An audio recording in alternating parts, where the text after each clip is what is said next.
Escritor do Velho Testamento. Depois de Malaquias, durante 400 anos, Deus não falou. Deus não levantou um profeta, não levantou um escritor bíblico. Deus guardou silêncio durante 4 séculos, nenhuma palavra. O seguinte escritor bíblico é Mateus, 400 anos depois de Malaquias. Porém, é interessante que Malaquias termina sua mensagem falando de um mensageiro que viria. E Mateus começa sua mensagem falando do mensageiro que chegou. E esse mensageiro não era Jesus. Esse mensageiro era João Batista, que viria pregando no espírito e no poder de Elias. Malaquias escreve seu livro para preparar o povo de Deus para a primeira vinda do Senhor Jesus Cristo.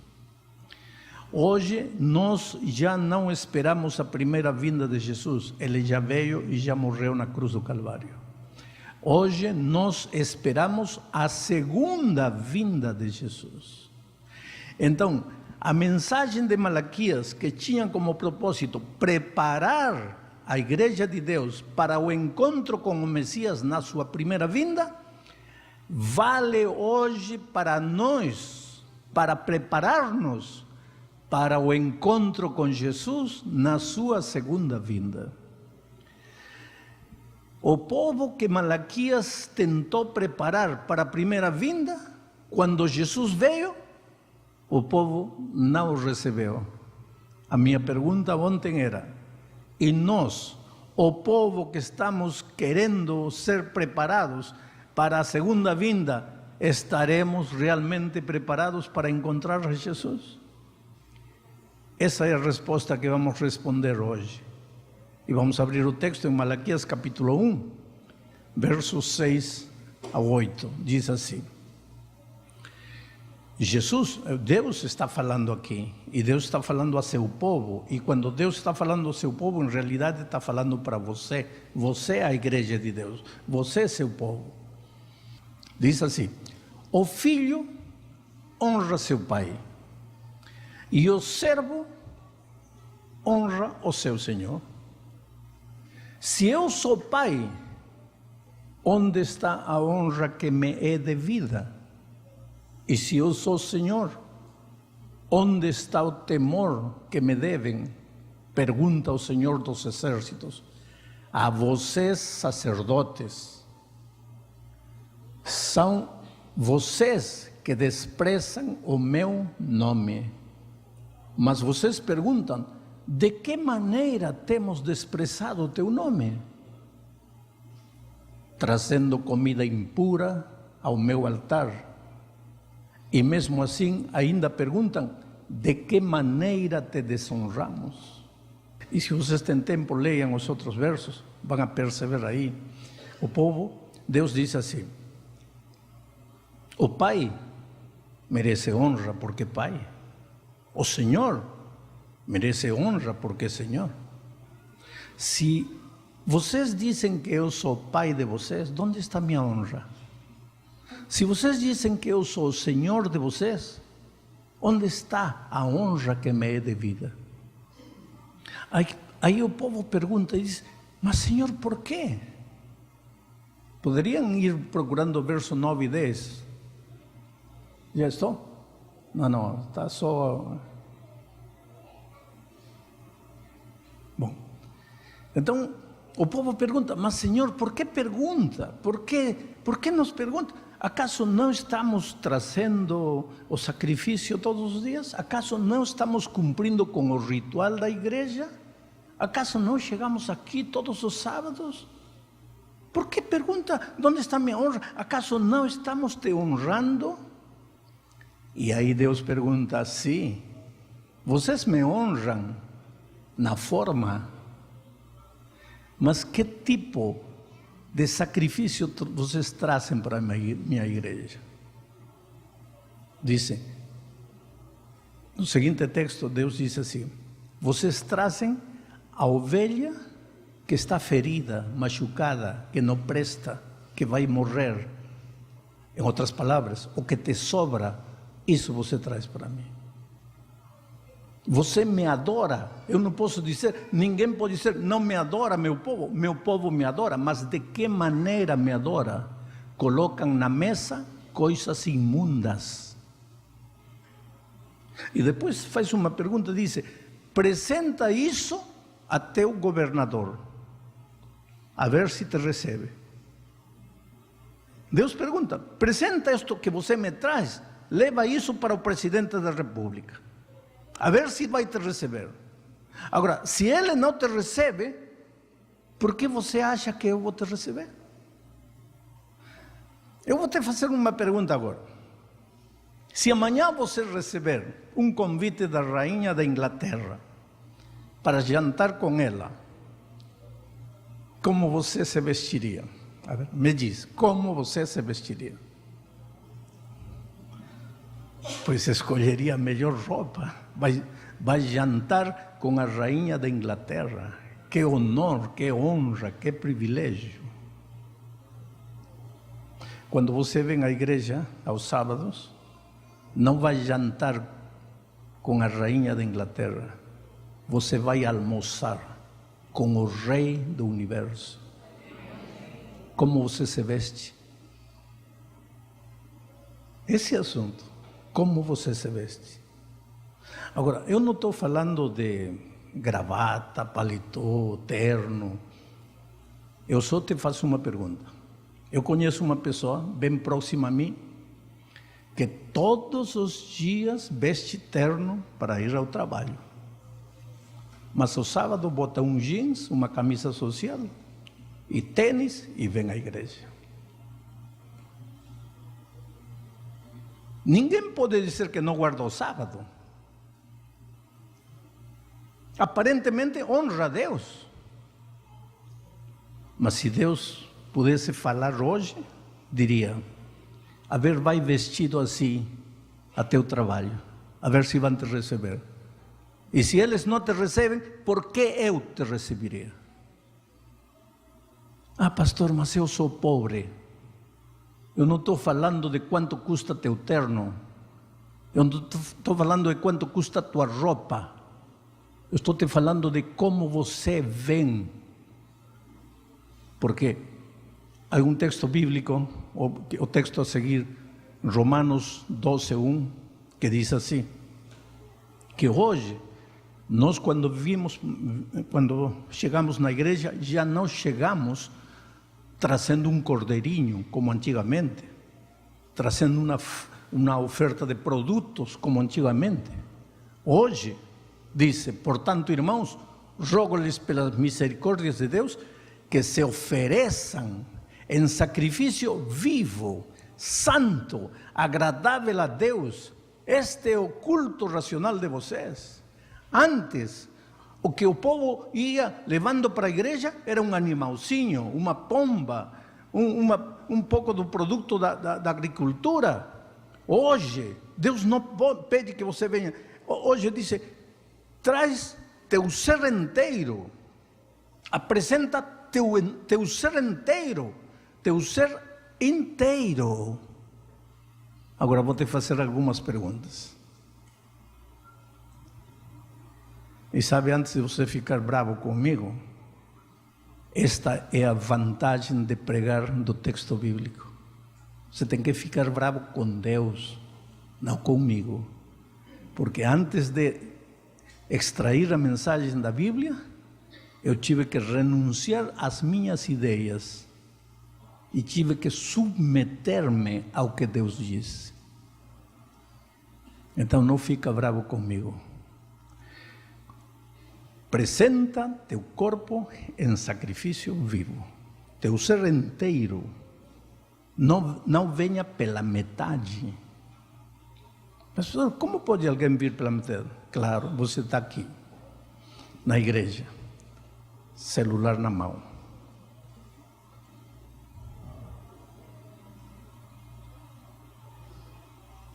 Faz isso diante da rainha da Inglaterra. E se ela não aceitar, por que você acha que eu vou te aceitar? Detalhes da vida, insignificantes. Quando Deus deixa de ser o Deus soberano e passa a ser um chaveirinho que você carrega e que você vai usar no momento que você precisa. Teu carro está indo para o abismo, ai Deus meu. As coisas não estão dando certo, ai meu Deus. Perdeu o emprego, ai meu Senhor. E na hora de demonstrar que é teu Senhor, que é teu Pai, você traz seu ser pela metade. Eu falo para os jovens, você vem aqui por Deus ou pelos amigos? Está sentado aqui com a palavra de Deus aberta ou está no corredor conversando com os amigos? Para que você foi à igreja? Um assunto tonto, simples, detalhe, insignificante. Mas é disso que Deus está falando através de Malaquias. Leva a vida devocional a sério. Vou falar um detalhe com os músicos, não fiquem bravos, não é para vocês. Vocês não estavam vivos nos dias de Malaquias. Eu cheguei outro dia a uma igreja nos Estados Unidos e já estava no horário para começar. E pergunto para o pastor, mas o que está faltando? Está tudo pronto. E ele disse, não pastor, está faltando o jovem que toca a bateria. Eu, pero entrem sem bateria. Não, não podemos, porque é a bateria que marca o ritmo. Mas e a que hora vai chegar? Já está chegando. E de repente aparece o da bateria. Cabelo molhado, se percebia que acabava de tomar banho. Um jeans, uma camisa para fora.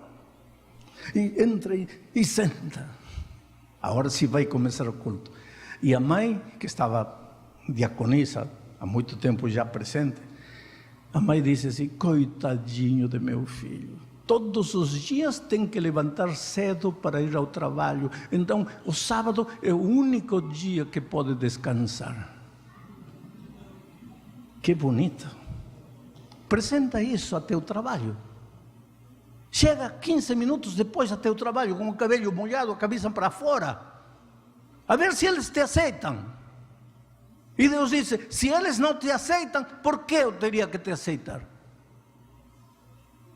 Mas esse rapaz está indo à igreja, e se você, para que está indo? Para adorar a Deus. Adorar a quem? A quem você vem adorar? Quem é o centro da tua adoração? O culto tem que te gostar a ti? Ou é Deus que tem que gostar do culto? A música tem que te agradar a ti? Ou é Deus que tem que se agradar com tua música? Quem é o centro da tua adoração? Quem é o centro da tua vida? Oh, queridos, o povo de Israel, ele não pensava que estava errado. Levava suas oferendas, levava seus sacrifícios, levava tudo. Achava que estava certo, mas Deus ficava com o coração doído e dizia, este povo de lábios me honra, mas seu coração está longe de mim.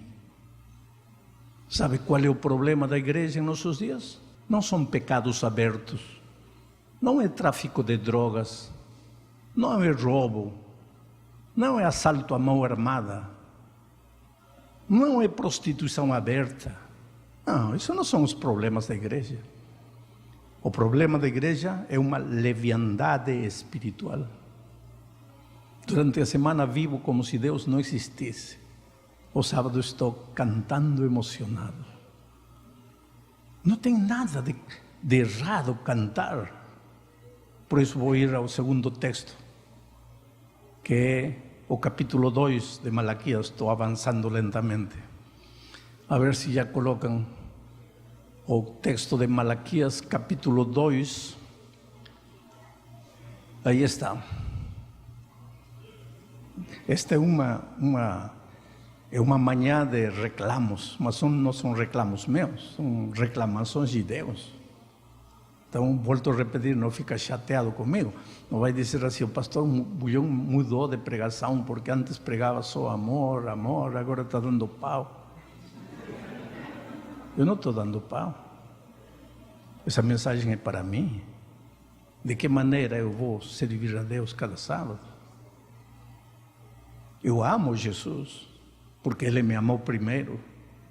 E porque eu amo Ele, eu quero fazer o melhor para que Ele se sinta feliz. Agora, dizer que amo e querer que eu seja feliz, e não me interessa a felicidade dele, esse é egoísmo. Lembram da história do mamão? Pois quando você ama, tem que comer até mamão. Quando você ama, você renuncia. Quando você ama, pensa no outro. Muito mais se esse outro é Deus, a quem você chama de Pai, a quem você chama de Senhor. Agora vejam o que diz. A outra coisa que vocês fazem: enchem de lágrimas o altar do Senhor. Ai, ai, ai. Parece que ele viu um sábado de manhã, quando o pastor disse, vamos a fazer a oração, a ver, todos os que têm problemas, venham aqui cantando. E aí, na oração, e todos vêm aqui e começam a chorar. Aí, enchem de lágrimas o altar do Senhor. Choram e gemem, porque Ele já não dá atenção às suas ofertas, nem as aceita com prazer. E vocês ainda perguntam por quê? É porque o Senhor é testemunha entre você e a mulher da sua mocidade, pois você não cumpriu a sua promessa de fidelidade, embora ela fosse a sua companheira, a mulher de seu acordo matrimonial. Oh, queridos, tenho que entrar num terreno espinhoso que eu não gostaria de entrar. Mas vou fazer o quê? Não disse ontem que a pregação é renunciar às ideias e apresentar as ideias divinas? Veja, essa palavrinha, a mulher do seu acordo matrimonial. No hebraico original, essa palavra acordo é contrato matrimonial. É contrato, é aliança. Você sabe o que é um contrato? Vamos dizer que eu compro tua casa por 20 mil reais. É um exemplo, não tem casa de 20 mil reais. Mas eu compro tua casa por 20 mil reais. Você me dá a casa, eu te dou o dinheiro. Aí eu moro na casa 20 anos. Logicamente que em 20 anos racha a parede, começa a pingar uma goteira por aqui, a pilha não funciona. Aí eu vou onde você, te procuro, te acho e te digo, olha, não gostei da casa. Me devolve meus 20 mil reais, aqui está a casa de volta. Algum juiz nesta terra aceitaria desfazer esse contrato? Haverá algum juiz neste mundo miserável de pecado, onde não há justiça? Mas haverá um ser humano que te dê ganho de causa? Não. E se nenhum juiz humano te permite romper um contrato, por que você acha que Deus vai te permitir romper o contrato com a mulher da tua mocidade? Isto é terrível. Ah, pastor, mas se não nos compreendemos, se só vivemos brigando, Deus aceita, em muitos casos, a separação. Em caso de adultério, o próprio Senhor Jesus diz, e añade, acrescenta, mas isto por causa da dureza de vosso coração. Não é o ideal, Porque o ideal de Deus não é divórcio, não é separação. E se você ainda não casou, pensa 50.528 vezes antes de casar. Porque o casamento não é brincadeira. Os seres humanos podem estar no divórcio, mas Deus nunca. Porque quando eu, como ministro do Evangelho, faço um casamento, digo, o que Deus juntou, não o separe o homem. Mas o homem vive separando o tempo todo. E quer que Deus aceite. E o sábado vem aqui a louvar o nome de Deus. Como? Quer dizer que tenho que viver brigando todos os dias? Separe-se. A própria igreja hoje aceita, separe-se. Mas não casa com uma, casa com outra, casa. Outro dia veio um casal para falar comigo, querendo que faça seu casamento. Mas os pais da noiva não querem. Os amigos não querem. A igreja diz que está errado. Todo mundo acha que esse casamento não vai dar certo.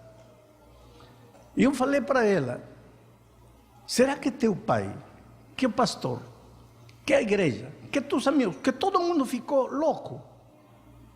Ele disse, não, pastor. Pode até não dar certo o meu casamento. E você vai casar assim. Pastor, se não der certo, me separo.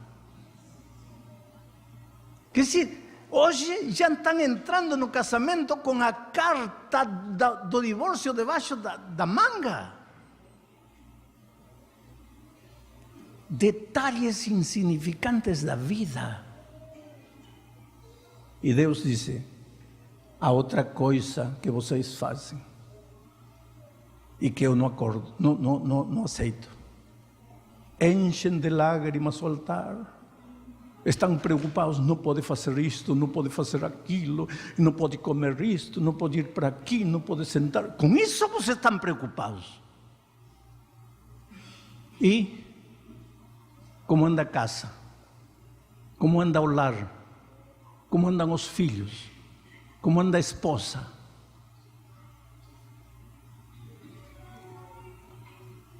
Tomara que não tenha aqui, mas tem gente que se qualifica de conservador. Eu sou conservador. E, no entanto, está batendo a esposa na casa. Tomara que aqui não haja um cristão que bata a esposa. Porque se houver, eu vou pedir ao pastor que encha o tanque, mas não de água, sino de gelo. E vou batizar ele. Mas vou deixá-lo 1 hora remolhando-la.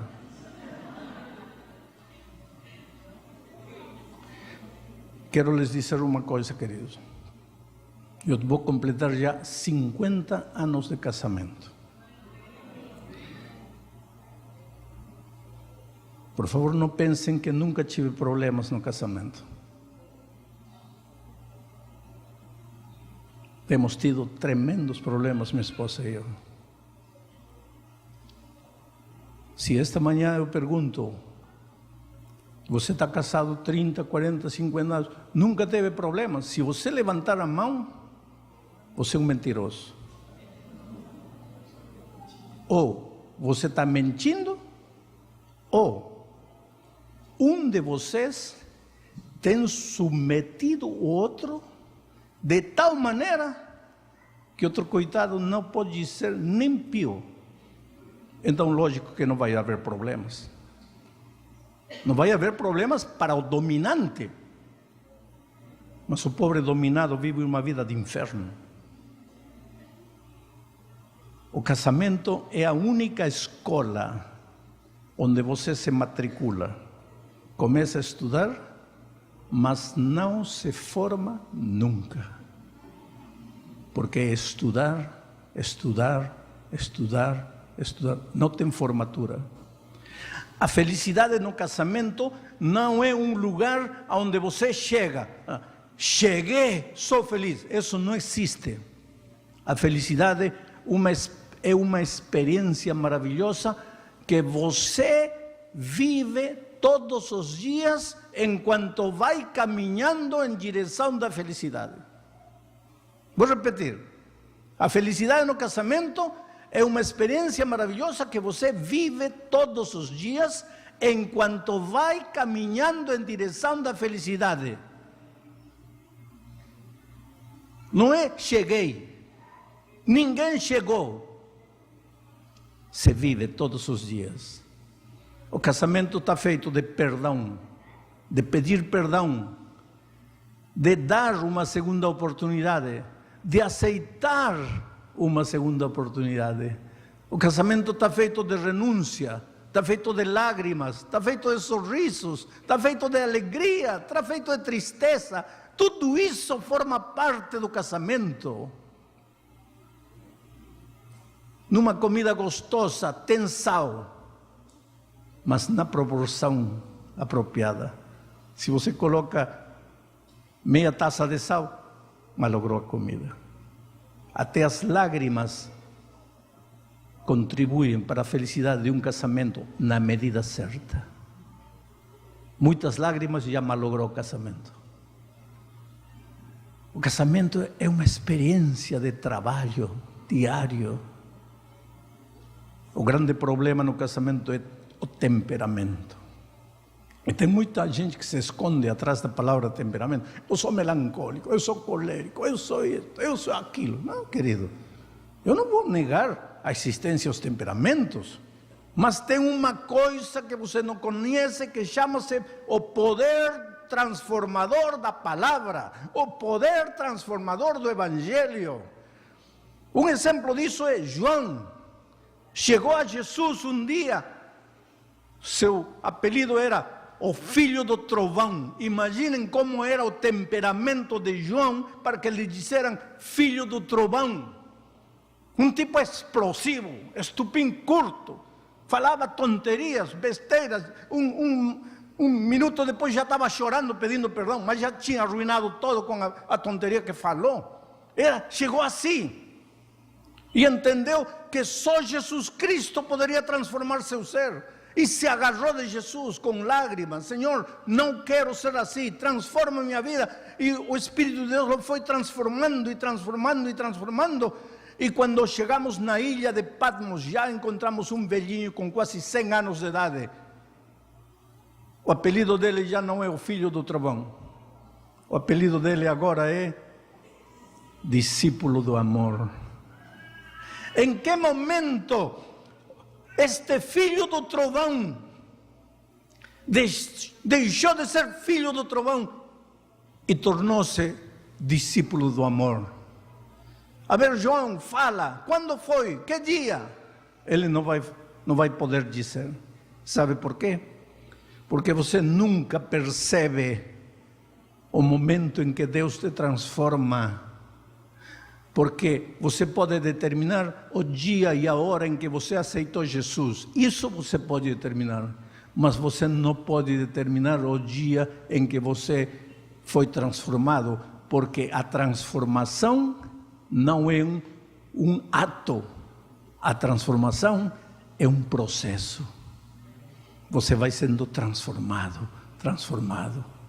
É uma vida de crescimento que leva tempo. 1 ano, 5 anos, 20 anos. Às vezes você se desanima. Mas o crescimento é assim. Eu, quando era garoto, queria crescer. Queria ser jogador de basquetebol. Imagina com este tamanho. Então, meu desespero era esse. Estava baixinho para ser jogador de basquete. Mas queria crescer. Então, decidi um dia ir na parede. Peguei uma regra com um lápis. Marquei. No dia seguinte, foi igual. Na semana seguinte, foi igual. No mês seguinte, foi igual. Aí chegava a uma conclusão: eu não vou crescer. Passava 1 ano, me lembrava. Ia, já tinha crescido 2 centímetros. O crescimento é assim. Não espero que... Paulo, Pedro, vocês se batizaram ontem, hoje. Agora não esperem que amanhã já são santinhos que vão voando para os céus. São seres humanos. Tem que ir a Jesus todos os dias, chorar aos pés de Cristo, clamar.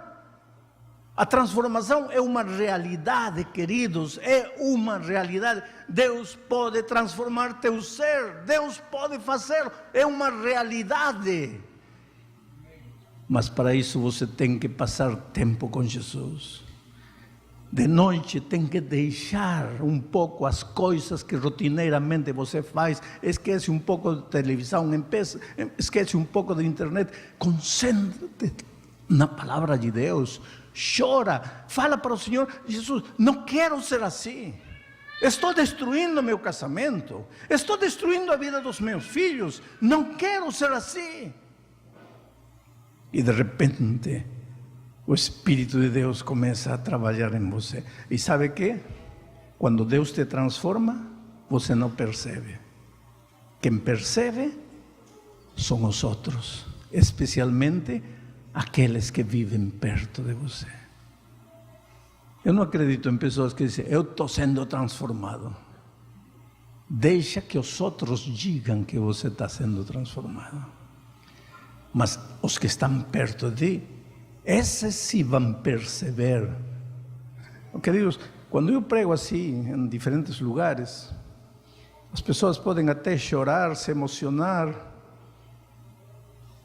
Isso não me deixa feliz como quando eu vejo minha esposa e meus filhos sentados, ouvindo cada palavra minha. Às vezes, entre meus filhos, minhas noras, minha esposa, lágrimas em alguns olhos. Aí sim, eu agradeço a Deus em meu coração, porque eles me conhecem. Eles sabem como sou quando me levanto. Eles sabem como sou quando vem um momento difícil na vida. Eles sabem como reajo. E se eles acreditam na palavra que estou pregando, é porque de alguma maneira Deus está trabalhando. Um processo longo.